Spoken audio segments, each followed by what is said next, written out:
not going to bury the lead. 78% of farmers voted for bone spurs. Just remember that as I go through this story. 78% chose hate, racism, transphobia, bigotry, fascism, all of that. They actively chose that. And you ain't gonna tell me they didn't know what they were voting for. Especially since in 2017, they ended up having a huge hit to their farms in 2017 through 2020 because of the tariffs that Bone Spurs had put on China, which destroyed the corn and soybean industries. And they had to be bailed out because they were going bankrupt even then in his first term. So they went through that. And then he said that he was going to do worse, plus mass deportations, which affected their farms. They were like, yeah, we want some more of that. We didn't get enough of that last time.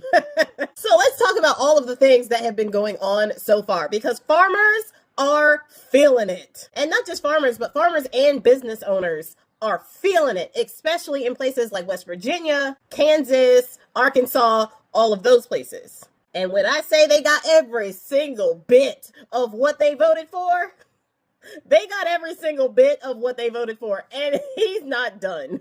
It all started with Liberation Day on the 1st of April. He put a 10% tariff on the world, including a country of penguins. And he put one of the largest tariffs on China, which again hurt the corn and soybean industries. But China and Canada put reciprocal tariffs on the US, which essentially halted the exports from the US, having them drop about 70% in 2025. Tariffs brought up the prices of steel, aluminum, and chemicals, which in turn drove up the prices for tractors, parts, and fertilizers. Some fertilizers rose up to the cost of over $100 per ton. And that tariff war disrupted partnerships that the farmers in America had with places in China, in Canada, and other places like that.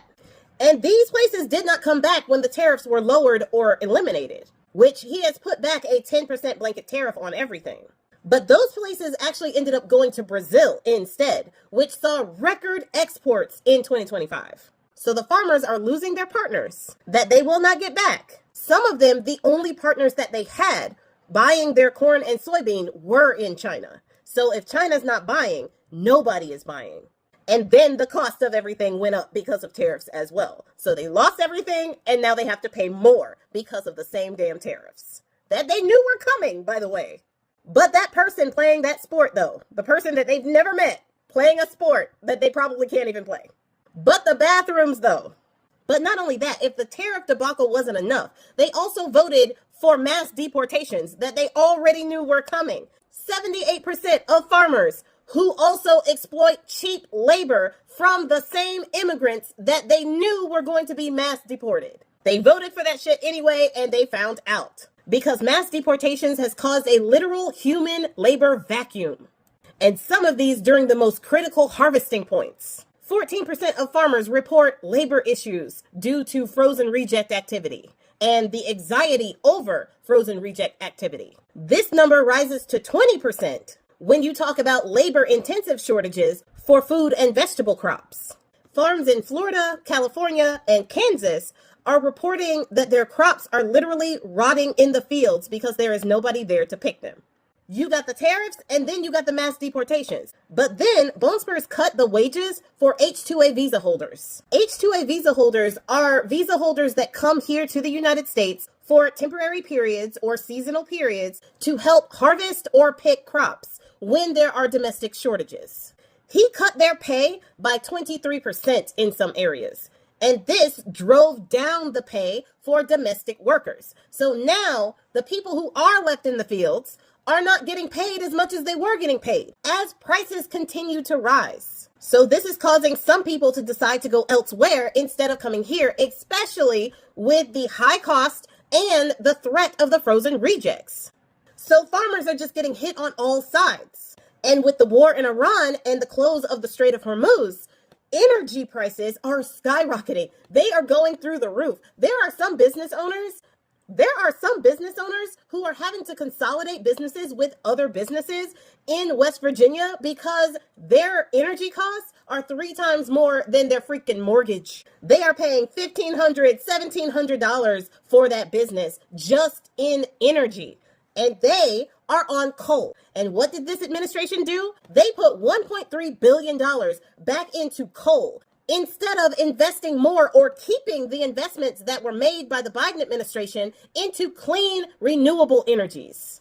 They put billions of dollars back into coal in order to put more money into their billionaire buddies' pockets, instead of investing into clean, renewable energies that would cost less for the consumer. And consumers are definitely feeling the bite. At least the USDA can help, right? Wrong. Because $5 billion, or 19% of the budget for USDA, has been cut by this administration in an aim to eliminate bloat. That money was used for rural business grants and research. But all of that has been cut now that the Bone Spurs administration is in.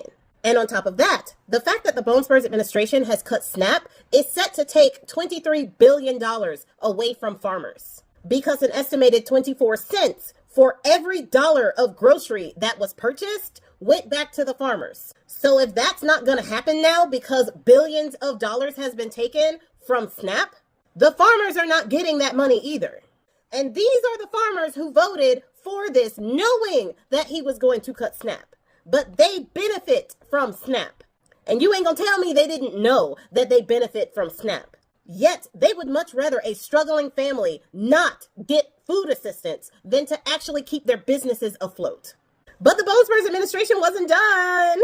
They cut $1 billion in funding to the Local Food for Schools program. This program not only made sure that local schools got fresh produce, so, our kids can be healthy, but it also made sure that local farmers had a market. Local farmers would get paid from this program to provide food for the schools. That was cut as well. So with their partners gone, their costs rising, energy costs skyrocketing, their labor no longer being there, so their food that they are managing to grow is rotting in the fields. All of the domestic contracts that they had with the government and otherwise have been stopped. They can't even get a guaranteed contract with a local school program. 78% of these farmers voted for this shit. But there is $12 billion in the Farmer Bridge Assistant Program. However, over half of that is going to mega farms. So the little small mom and pop farms are crap out of luck. Over 50% of that $12 billion in Farmer Bridge Assistance goes to the top 10% of the largest mega farms. Everybody else has to divvy up the rest. And there are a lot of people to go around. So naturally, that's barely paying the energy prices. The result? Chapter 12 bankruptcy filings have gone up 46% in 2025. Damn. And the U.S. farm debt is projected to be $624.7 billion in 2026. That's the debt of the collective farmers of the United States. This is what they voted for. This is what they knew they were going to be voting for.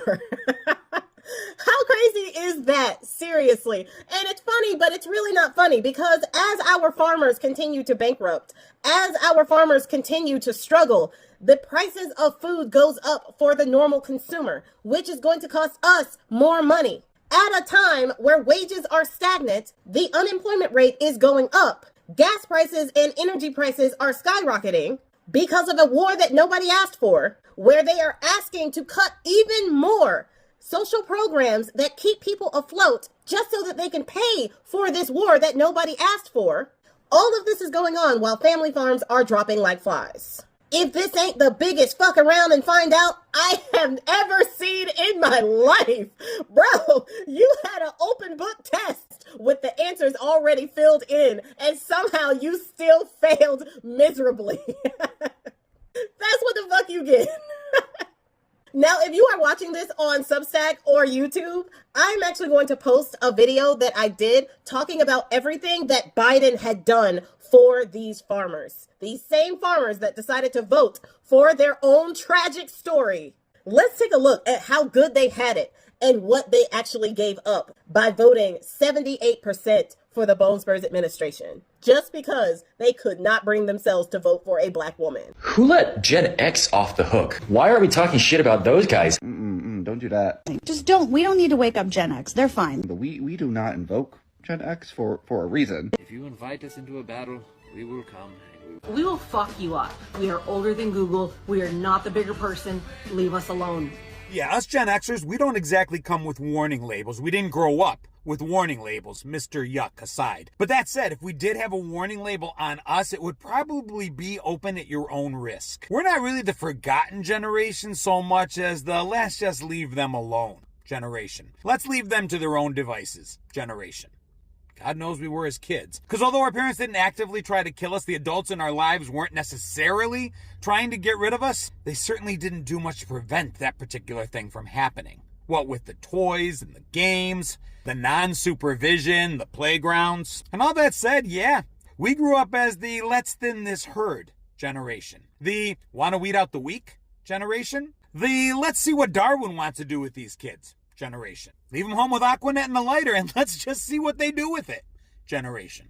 That bike ramp made out of rusty nails and pressure-treated lumber? Sure, perfectly safe kind of generation. So before ripping off that warning label and bringing yourself to our attention, maybe these creators have the right idea. We're not gonna open that can of worms. We do not need to go find them. They are perfect where they are.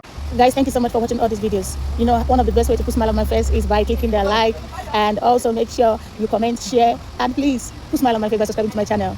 Guys, all these videos are FAFO videos, and I want to know what's your thoughts in the comment section. The current state of America, do you think that things are going to get better? Do you think that these people that voted Donald Trump, that the government is going to make things easier? We know that every day things are getting out of hand. What do you think in the comment section? Thank you so much. I'll see you on my next one. Bye.